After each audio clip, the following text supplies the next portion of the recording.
Hello, friends. Welcome to the new episode of Mathematical Miscellany.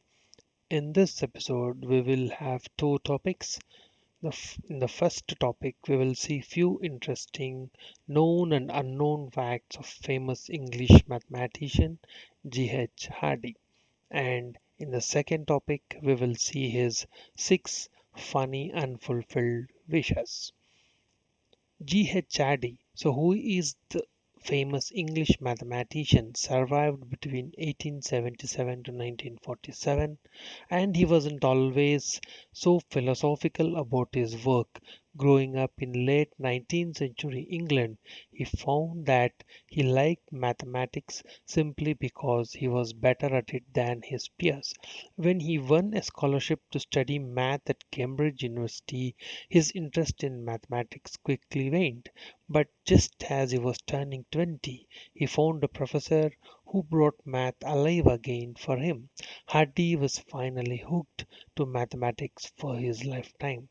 So G.H. Hardy, in one of his famous quotes, says that a mathematician is a maker of patterns like a painter or a poet. Though Hardy is known to have said that he had no patience for his less able student, and though he did look formidable by his appearance, he had a soft heart for the downtrodden.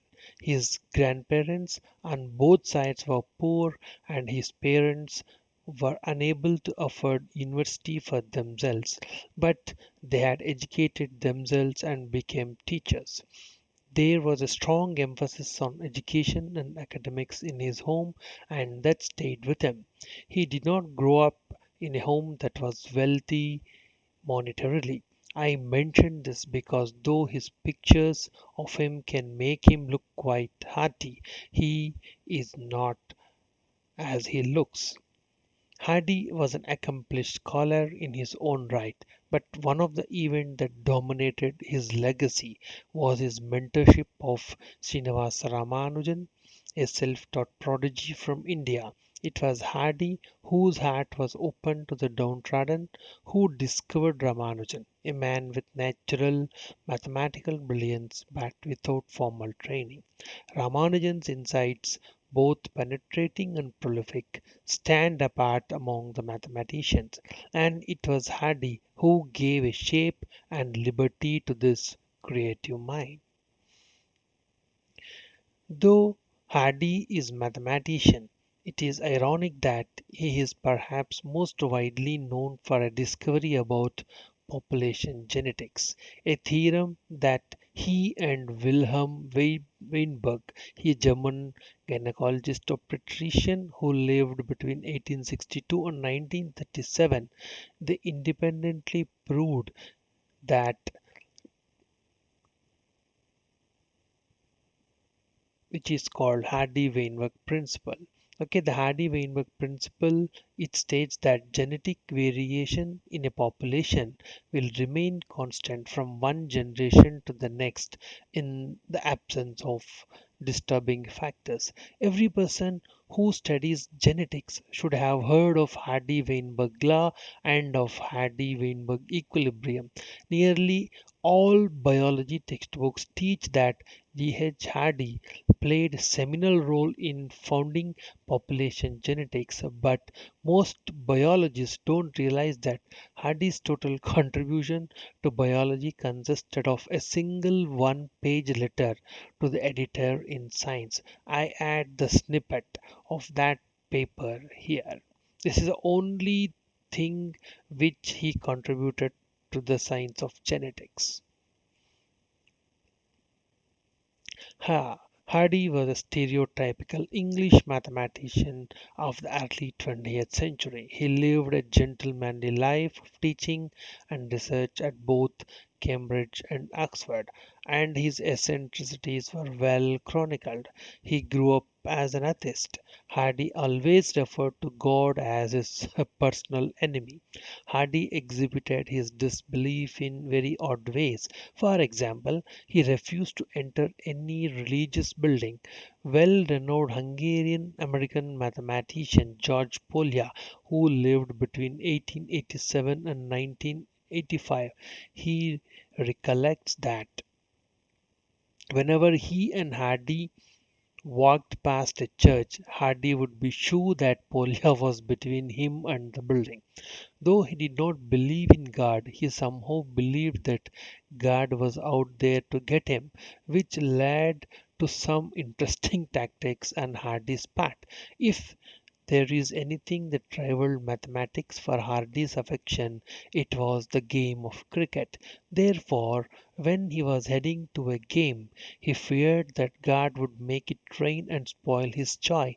Because of this, Hardy would take papers to grade, extra sweaters, and an umbrella so that God would think he was hoping for rain so that he could do his work and would thus provide sunshine instead in order to thwart Hardy's supposed wishes. Another such story has to do with the crossing of a rough seas after having spent time in Denmark with another mathematician. Before boarding the ship, Hardy sent a postcard to other mathematicians stating that I have solved Riemann. To bring to your notice, the Riemann hypothesis remains today's the most famous and proven hypothesis in mathematics. Hardy felt that God would not let him die, leaving the world thinking he had proved the Riemann hypothesis. He hated, one more important fact is that he hated having his picture taken and he shunned mirrors covering them when he stayed in hotels and was very shy about meeting people and being touched by the others. Nevertheless, he was a super conversationalist. He is able to carry on talk about many subjects including of course cricket. Polya again had a recollection that Hardy liked to shock people mildly by stating unconventional views, and he liked to defend such views just for the sake of good argument because he likes arguing. Next, let us talk about the six Hardy's wishes. In 1920, in 1920, the G.H. Hardy wrote a postcard to his friend listing his six New Year's wishes. First one is to prove Riemann hypothesis. Second one is to score well at the end of an important game of cricket. Third one is to find an argument for non-existence of God that convinces general public. Fourth, he wanted to be the first person at the top of the Mount Everest, and he wanted to be the first president of USSR, Great Britain, and Germany. And the sixth is he wanted to murder Mussolini.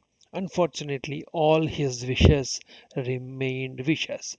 None of them got fulfilled, and here his enemy, who is God, I think he has won.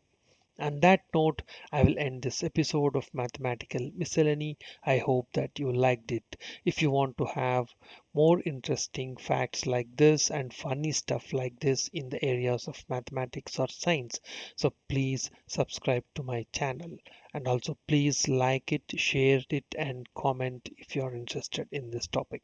Thank you.